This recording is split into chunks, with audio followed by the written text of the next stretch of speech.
Okay, that brings me to my report. First thing I want to do tonight is thank everybody that came for the flag dedication earlier and was able to participate in that. I'm really happy to finally have the flag up and flying. I think it's a big addition to the town. The second thing I'd like to do, I don't know if you've noticed it or not, but the decorations in the council chambers changed a little bit since last month. And if you'll look right over top of Miss Nicely's head, we have two new pictures there. And they're pictures of the old train depot for Iron Gate, as it used to sit right over here behind the town hall building, actually where Gene Patterson's trailer and Bobby and Nancy Daniels' house sat right in that field. And those pictures were framed and brought to us by Joyce, everybody knows her as Peachy Aldridge, and asked that we put them up. And that's a big part of the history of the town, and we thought it would be appropriate to have them right here in council chambers with us. So if you get a chance and you see Peachy, thank her for that. Okay. And Wendy, thank you for putting them up. You're welcome. Okay. The river park will close officially for the season. Actually, it closes officially for the season on Saturday. Technically, the gate won't be locked, though, until Monday morning.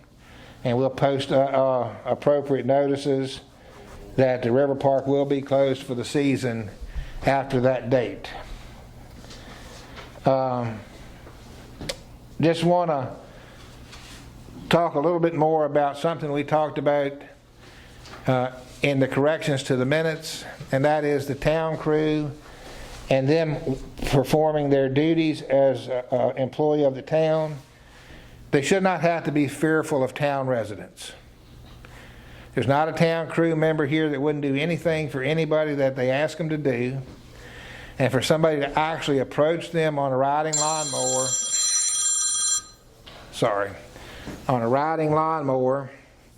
with a stick and threaten to hit Junior is inappropriate. It won't be tolerated. Of course, Junior being Junior and being as easygoing as he is, he didn't want to make any issue of it. But we did file a complaint with the Allegheny County Sheriff's Department. They're aware of it. They know that it's been an ongoing situation from time to time with this individual. And they also know that the next time it happens, we're going to want to press some charges. So if you have any conversations with anybody who has any thoughts like that, two things. One, I don't think they want to take any action toward Junior because they may get a lesson in reality when that happens. And two, we as the town and the representatives of the town will not tolerate that. So just putting that out there. Have we come to any conclusion on the property up here, Wendy, that the brush was going to be cut on? Has that been cut? I believe it had been cut, but when Junie went up there to look at it, he believed it was a spring that ran down through there. Okay, but so we can get there and look at it now. I believe so. Okay, all right.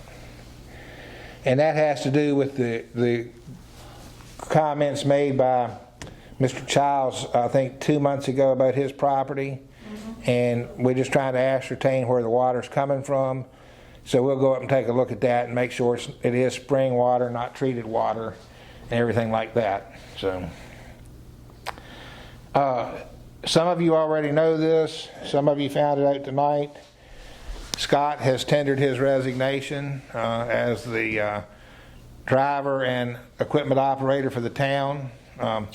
He has been given and accepted a job driving for Garton Trucking, which for him is a good thing. It's a betterment for him. And like I told him the other day when he and I talked, I'm happy for him. Anybody that's bettering themselves and can move up into a better job and a better paying job with a better schedule, I'm happy for them. So we are, Personnel Committee met tonight. We are in the process.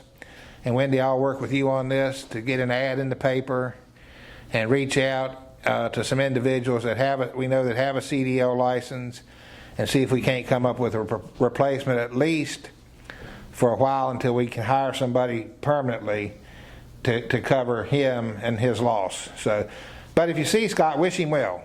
He's done a good job for us. He's been a good employee, and I wish him all the luck. It has been suggested to me that we should probably consider, if the numbers on the virus continue to trend like they are, possibility of going back to virtual meetings. And I know everybody doesn't want to do that. I don't really want to do that because it's a problem. The other option would be to move the meetings to a larger space where we could have more room to spread out. I'm fairly confident that we could make an arrangement with the fire department to use their big room up there if we decided to do that. It's entirely up to y'all. Do you want to entertain that thought tonight, or you just want to wait another month and see how the numbers trend? I'm open for suggestions and discussions. I say wait till next month and see how it goes. Okay. All right. And then the last thing under my report is I shared with you on at the work session that we're suffering a tremendous water revenue loss every month. It got better, and then it started trending back up, and it's trending up rapidly.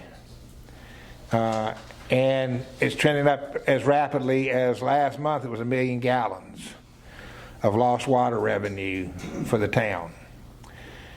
And I shared with you at the work session that that's put us in a financial shortfall on the budget 4 months into the budget year. We're working on it. We're on it. Finance committee's meeting. We're meeting in conjunction with Jared. We've talked with the county on numerous occasions about it. Found out that the master meter coming into Iron Gate that they bill us off of has not been calibrated in many, many years. So we're hoping that a huge portion of the problem of the lost revenue from water is going to be attributed to a malfunctioning or uncalibrated meter. That's scheduled to be calibrated the 2nd of November. The other thing that we're doing is we're having 2 sets of eyes on each meter that's read down here.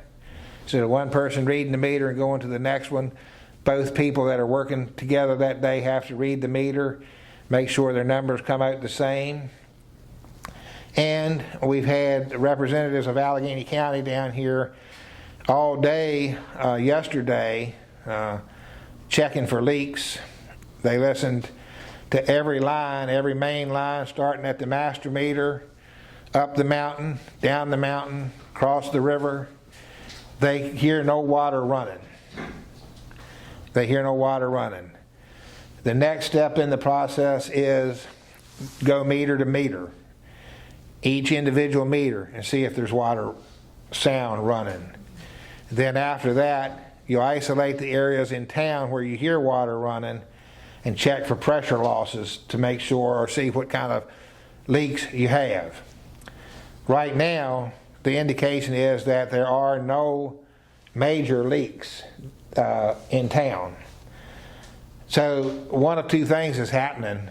The master meter not being calibrated is having an impact on our water bill, and maybe some of our water meters are not as accurate as they should be. So we've reached out to the Virginia Department of Health Safe Drinking Water to find out what, if any, money or grants would be available to apply for to help the town offset the replacement cost of putting new water meters in.